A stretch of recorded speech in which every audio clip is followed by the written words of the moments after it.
So in the team contest, we have from Connacht Kildare, Valya Clar, Rice College Westport, and Summerhill College Sligo. And the qualifying teams from Leinster, St Kieran's College Kilkenny, Coláiste Mhuire Mullingar, and Belvedere College. Oh, and we have a faller at the beginning of this race. That was rather unfortunate. At least it's the early stages. There's plenty of time to get up and make up ground. It didn't look like our father lost too much ground there. We have two early leaders taking out the pace at the start of this 3,500 meters race. And going back to our teams from Munster, we have Thurles CBS, CBC Cork, St Flannan's of Ennis, and Ulster we have St Colman's of Newry, St Malachy's from Belfast, and Omagh CBS.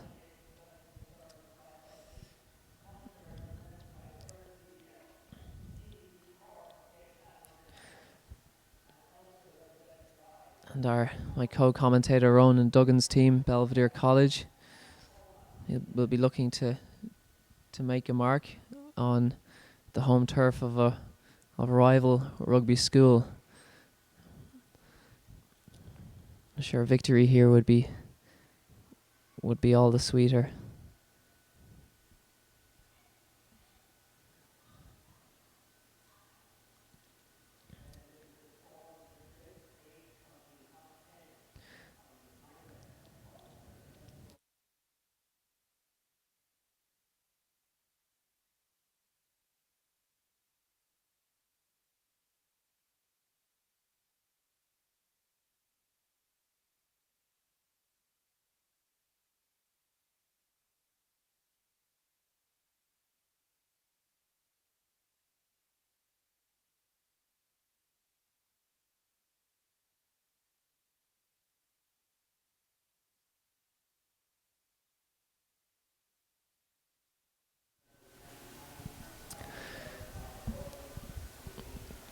So this junior boys race will also be the selection trial for the International Schools Cross Country.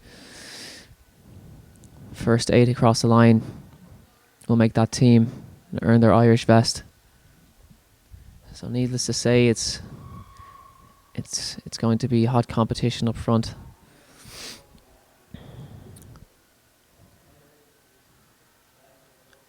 Now here we go. There is a bold pace being set up front.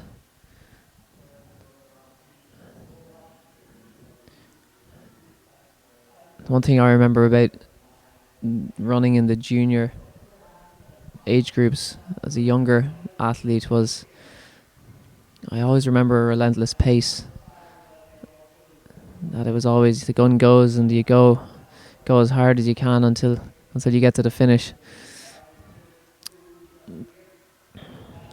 And it seems to be the case very much in this race as well. We have our leaders strung out quite evenly, like an express train around the course.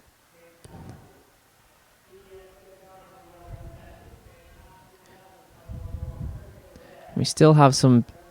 There is still a reasonable amount of running to go, so a lot can change. The top 8 positions are far from decided at this stage.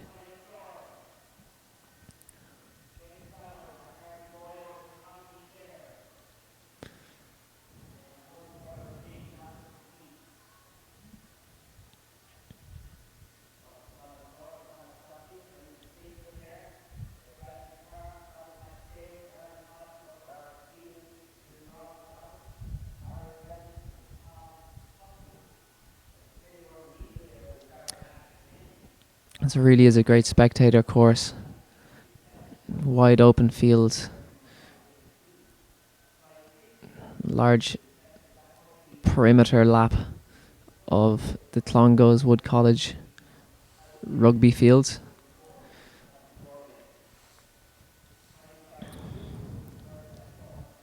And this is really getting into the hard part of the race. I know that taking the pace out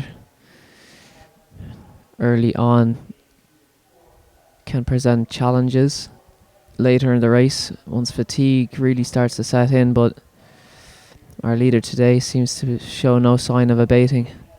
In fact, he looks like he might be pressing even a little harder to break his competition.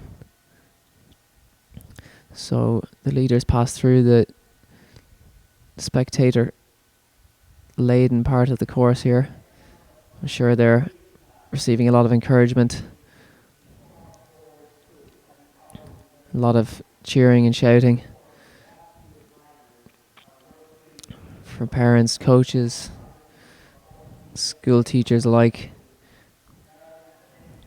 as these runners try and earn honours for their respective schools. And the gap is really widening now up front. This really is a relentless pace being set. And it looks like our winner could be determined well before the finish line is reached. But as they say, it's not over till it's over. There's a tactical group that seems to be packing a little bit behind the leader, and a lot to be decided there in terms of the silver and bronze. So the leaders are passing through a quieter part of the course now. This is really the part where, when you're out on your own, you really start to see it's yourself and your thoughts, and you got to beat those negative thoughts right out of your head and keep driving for the finish.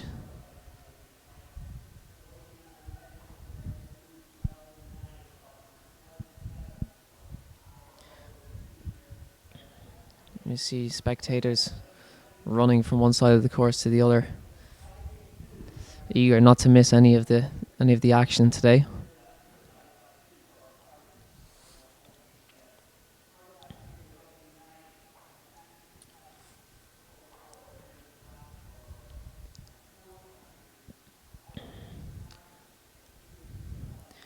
So 3,500 meters of running, which equates to just over 2 miles for those of you listening who rather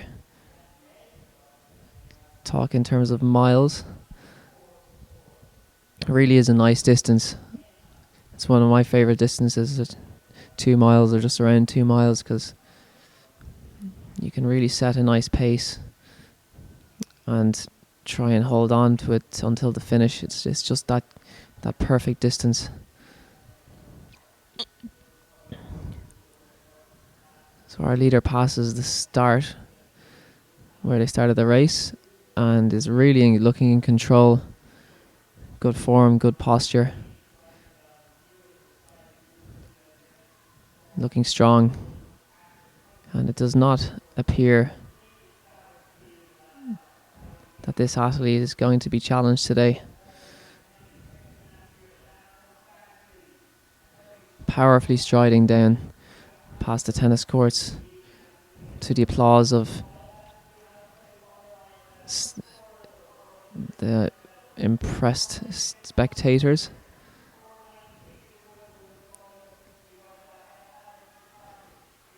And this is the stage of the race that when you're leading like that, you do not look behind you. You keep going.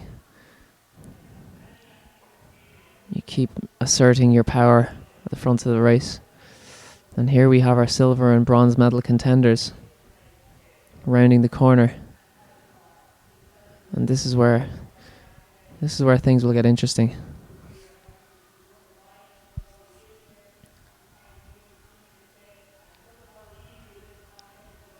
And this is the hardest part now. The hardest part of the race for a lot of athletes is some runners may have committed to the quick pace at the beginning and will now be struggling to maintain that pace. And this is where the runners have to be mentally tough.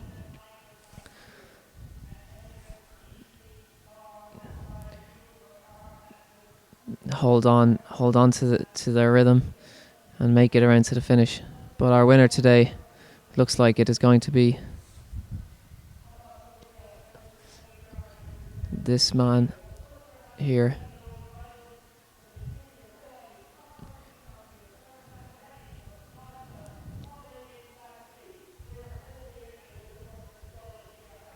And we have our winner. Spectators line the finish to greet him home. A very impressive, hard-earned victory. A great display of front running, and our silver medalist has just powered through the line. And our bronze medalist has just come home too. And the top 8 across the line will qualify for the Irish Schools team to represent Ireland at the International Schools Cross Country in the coming weeks. Congratulations to all those athletes. And I am sure a lot of these finishers are glad to see the finish line as they come down this finishing straight. It's a grueling contest. Cross country is at the schools level.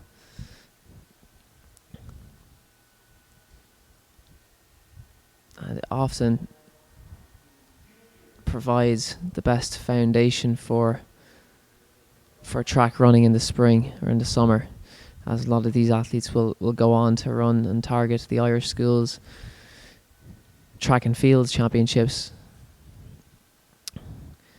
in June of this year.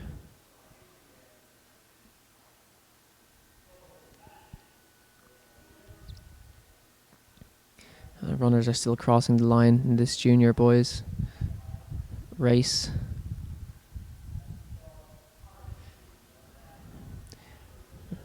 I'm sure they'll be looking to get a good piece of cake into them and get the sugar levels back up after a hard-earned finish.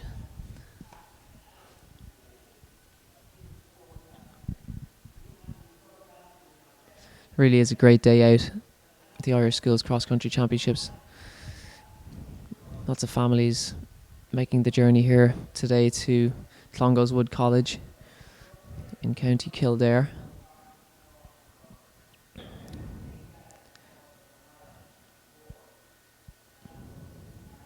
And it really does contribute to a great atmosphere on the day.